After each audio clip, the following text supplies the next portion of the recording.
What's up guys, Readiness Reviews here with you again, and in today's video we're going to be doing a deep dive review of a B grade Royal Tiger Imports No.1 Mark III Lee-Enfield. This video's goal is to get this rifle out to the range so I can show you guys how it shoots. Before we do that though, it needs a thorough inspection and a good cleaning just to get it ready to throw some lead, and hopefully by the end of this video I'll be able to provide you guys with my opinion on whether or not a B grade No.1 Enfield from RTI is worth it or not. Before we get into the thick of it, don't forget to give this video a thumbs up if you like seeing these military surplus-centric firearm videos here on YouTube. Subscribe to the channel to catch all of my future videos like this one, and drop me a comment letting me know what your opinions of the firearms coming from Royal Tiger Imports are. One thing's for sure, they are coming very dirty. We're going to start by taking the rifle down here to see exactly what we're working with on the inside. The internals of this rifle were surprisingly clean compared to some others that we've seen from Royal Tiger Imports. I suspect we'll be seeing a lot more dirt under the wood line though. Pop off this rear handguard. That handguard itself has a couple little cracks running through it, but there are old Arsenal repairs shoring those cracks up. Generally, these rear handguards will have some fork-like tines coming off the end here. Thin wood pieces. For whatever reason, this one is missing its tines, and that's really the only thing about this rifle that I could find right offhand that isn't really 100% normal. We'll tackle this barrel band next. The screw head on this one is not in the absolute best condition, so I'm being careful not to mess it up more than it already is. That definitely looks like that the finish has been wire wheeled off through here where it's really shiny in the middle and darker on the edges. Unfortunately, a lot of the Royal Tiger Imports rifles have undergone this wire wheeling. There was a little crud and crust under that barrel band, but it doesn't look particularly rusty. Our sling loop is basically in the white, and our screw is worn but functional. Time for the nose cap. This one is in there really tight. I'm having to apply a lot of pressure. There was a little bit of rusty crud right around the head of the screw there, and I think that's probably one of the reasons it was so difficult to turn. This handguard's already fallen off, so I guess we'll just remove it. Now that definitely looks like some little white flaky mold under the handguard there, and the wood has a sort of orange tone to it coming from some surface rust. This handguard was cracked, and that is something that I will most certainly fix. We've done a repair very similar to what this will require in a past video. I'll link that for you right here so you can check that out if you want to see it. But besides that one little edge crack there, that handguard piece is in decent shape. It just needs a good cleaning. We can really see what we're working with as far as the barrel goes though, and it has a fine powdered rust all over the outside. It's just wiping away with a finger though. I don't know what that big blob of whatever is. This other nose cap screw is coming off easily enough, and that one is in basically pristine condition. Give the nose cap here a little tap. These can be stuck on there pretty good. Now that we've gently loosened it, it should come off. The nose cap looks to have been pretty thoroughly wire wheeled, and the inside there is plenty dirty. The end of the stock here is covered with a mix of dirt and mold and rust. The screw head and the little trigger screw here is very marred up looking. Luckily it wasn't too stuck. Kind of gunky, but not too bad I guess. And finally we have our main action screw to remove. That one was extremely easy to turn, and it is in very nice shape. You can definitely tell the wire wheeling on this one though. Just the top there is shiny, and even down to the edges where the wheel couldn't make contact is dark. I wonder if this rifle was really rusty before they wire wheeled it, or whether it was just ugly looking. Ah, I'm seeing a little issue here that I did not see in our initial video for this rifle, and I guess that's why you have to take them all the way down. Check that out. The trigger guard assembly here is snapped in half. It is broke. There is a ton of grime and gunk on the trigger mechanism. This is probably mostly functional in the way that it is, but I will be replacing this part just because it is broken. I don't think there's a matching serial number on this rifle, so since it's already sort of piecemealed together, I don't have a problem replacing broken parts. The trigger assembly and guard for No.1 Enfield runs in about the $10 range, so it's not a very expensive part to replace. I do think that a problem like this though would qualify a rifle as a B grade in my opinion, and so maybe even though I was very surprised and happy thinking with the condition of this rifle upon unboxing it, perhaps it does warrant that B grade title after all. Before we can remove the barreled action, we have to take out this middle screw. I figured this one was going to be rusted in there because they usually are, but it's coming undone very easily. And now our forestock should just slide right off of the barreled action. Look at all that junk in the stock channel. We have some dust, some grass, all manner of debris that you would find in a goat shed in Africa, which is what this rifle basically came out of. There's a lot of dirt covering everything up, so it's hard to tell exactly what kind of condition we're working with here. From my first brief inspection, I'm not seeing any major cracks or anything. I do find it kind of interesting that the forestock on this does have this style of strengthening bracket. So even though this rifle is dated 1916, the stock has some features that I would expect from a later dated rifle. The stock does also have this cross screw that is known as an Ishi bolt. Ishi referring to Ishapur, India, which is where the Indian No.1 rifle factory was. The way that the backside of this stock is reinforced, along with that Ishi bolt, is making me think that this is possibly a replacement forestock that was put on it by the Indians, because those are both features that you see on Indian-made rifles. Good news is, I do think this forestock is in very serviceable condition, and with some cleaning, I think it'll work out really nicely. Now this barreled action though, it is a mess. It is super dirty. It needs a very thorough cleaning. The screw that holds in the bolt retaining tab appears to be backed out a bit further than it should be, so that needs to be fixed. But our pins are in their place. The spring doesn't seem to be cracked, and all the parts are present as far as I can tell. The dirt and grime is plentiful on this rifle. They have this front sight drifted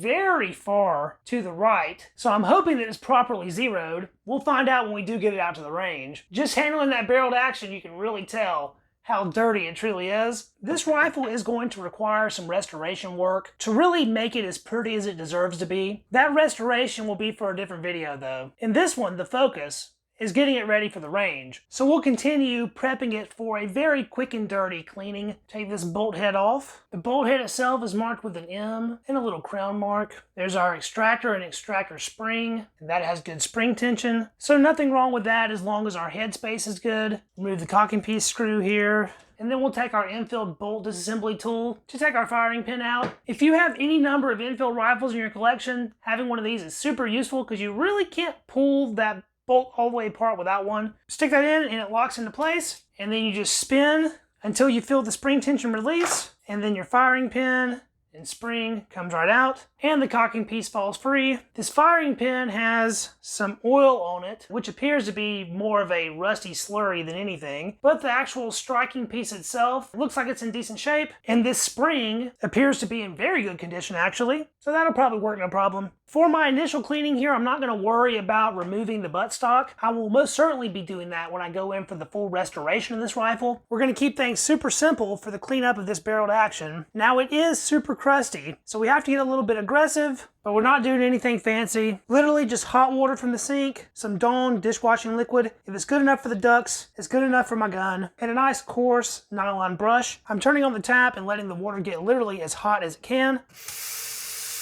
And then I'm going to wet everything down initially without doing anything else. Just that hot water is already knocking a bunch of the dirt and grime off. But now that we are wet, we'll squirt our Dawn on there, use a decent amount, and go to town with our scrub brush.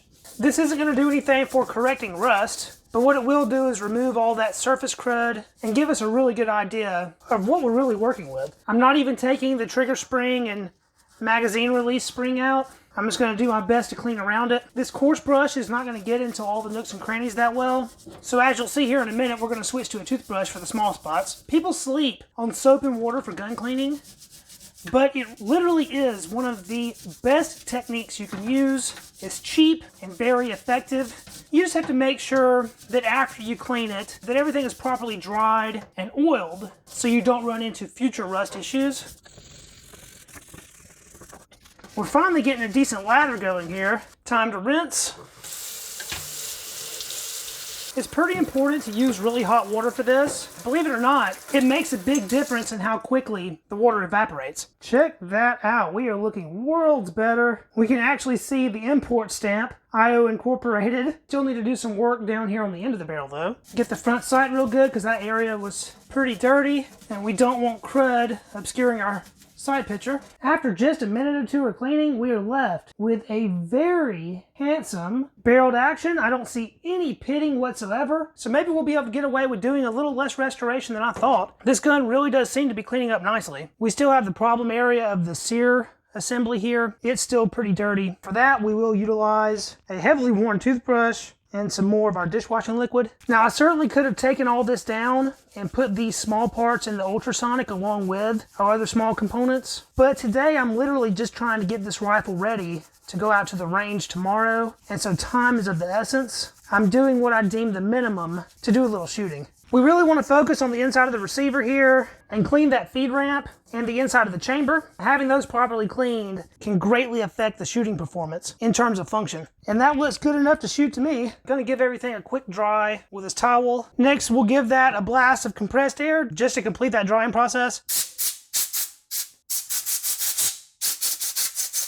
Lastly, I'll spritz the barrel to action with some rim oil, wipe it off with a little cloth. I almost forgot to give the bore a once over with a bore brush. This bore was already relatively clean, and I'm going to clean it thoroughly after shooting. But just for safety reasons, you always want to run a brush down your bore to clear out any possible bore obstructions. Something as simple as a little grease or dirt can lead to a major issue like a bulged barrel if you're even a little unlucky. For our forestock here, we're going to do essentially the same thing we did with the barreled action. Just give it a good wetting with some screaming hot tap water. Apply a liberal amount of Dawn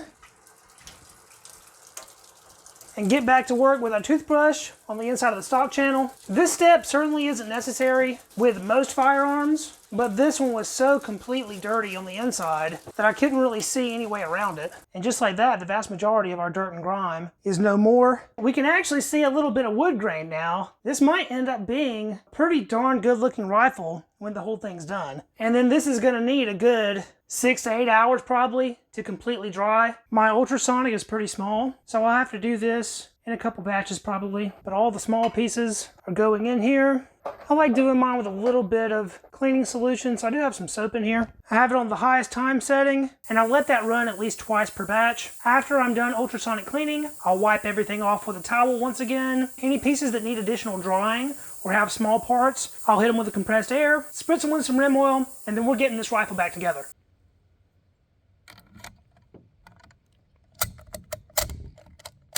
So we've made it back from a successful Readiness Reviews range day with the RTI No.1. She did shoot, so I guess I can't be too mad about that. My findings were a little surprising though. Upon first inspection of the bore of this rifle, I deemed it looked pretty darn decent. It wasn't super dark, and the rifling itself was visible, but perhaps that rifling was a bit more worn than how I first perceived it. This is our paper target. I decided to start things out with some 174 grain FMJs by PPU, and I'm sure a lot of you are already seeing this. That is not a good sign with any rifle. That, my friends, is a keyhole. That means that the bullet was tumbling through the air as opposed to spinning as it should. The bore of the rifle was not able to stabilize that 174 grain projectile. I began with a 3-shot group. 2 of those rounds landed on paper, both of which are very obviously a keyhole. The third was off target altogether. I can only assume it was flying through the air, tumbling on its side as well. Luckily, I brought more than one type of ammunition to test. This was my second group with the rifle, where I switched to 150 grain soft points, also by PPU. And you can tell right away, that group is way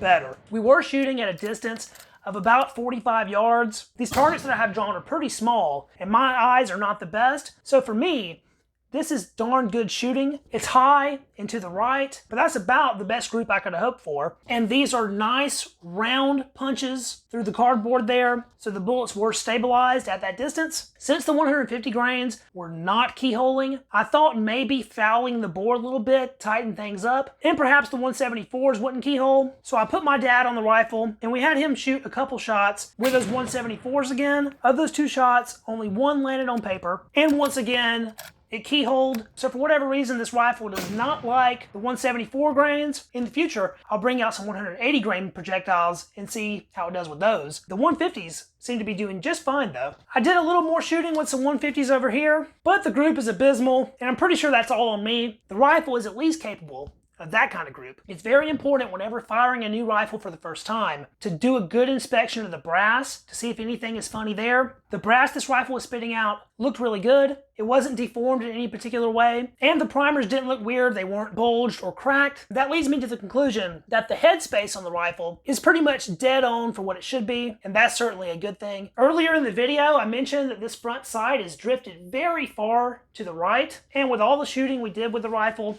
we are hitting to the right, but it's not off by any crazy amount. It's very normal for a No.1 Enfield to be hitting high at the distance we were shooting, because these rifles are zeroed at about 200 yards. The rifle loads nice and smooth. The trigger doesn't feel too bad, although I will admit this is a replacement trigger guard. Since the one that came on the rifle was broke, I took the trigger and guard assembly off of an Indian drill purpose rifle that I had laying around and installed it. I promised you guys that by the end of the video, I will give you my opinion on whether or not I think it's worth picking up one of these Royal Tiger Imports B-grade No.1 Enfields. For me personally, I'm very happy that I did. For the money I paid for this rifle, I would have been very hard-pressed to find something better in today's market. Anybody that's been paying attention to milcert prices will know that No.1 Enfields are regularly fetching $500 to $600. Even though the condition on this rifle isn't the best, I would say that it is still easily a $400 to $450 gun on the open market. With that said, even though I'm happy with my purchase, I don't know that I can go out and make a recommendation for other people to make a purchase of their own. The fact of the matter is, with Royal Tiger Imports, you just have no idea what you're getting. It is a complete crapshoot. Sure, the bore on this rifle is okay. Still not perfect, and I got lucky. I've had too many people show me No.1 rifles that they've received from Royal Tiger Imports that the bore was completely gone, and for me, a rifle without a shootable bore is not something that I'm interested in having in my collection. Buying this rifle was a complete risk. I said it in the video where we unboxed it. It was a dice roll. It just so happened that this time the dice roll landed in my favor. For the most part, still not perfect. Know that if you are going to give Royal Tiger Imports a chance on these rifles, that you could very possibly be throwing your money away. So go into that decision with the mentality that you are throwing that money away, and maybe you'll be happy with the result. And I think that about does it for the video. Thanks so much for watching, guys. If you enjoyed this one, please be sure to hit that thumbs up. That really helps us out with that algorithm and getting the video distributed to other viewers. Subscribe to the channel so you don't miss any of my future videos. We'll certainly be seeing more of this rifle in the future because it still needs some work. If you know someone else that might enjoy this video, please be sure to share it because that helps the channel grow more than anything else. Thanks so much for watching, and I will catch you guys in the next video. See you then. Peace.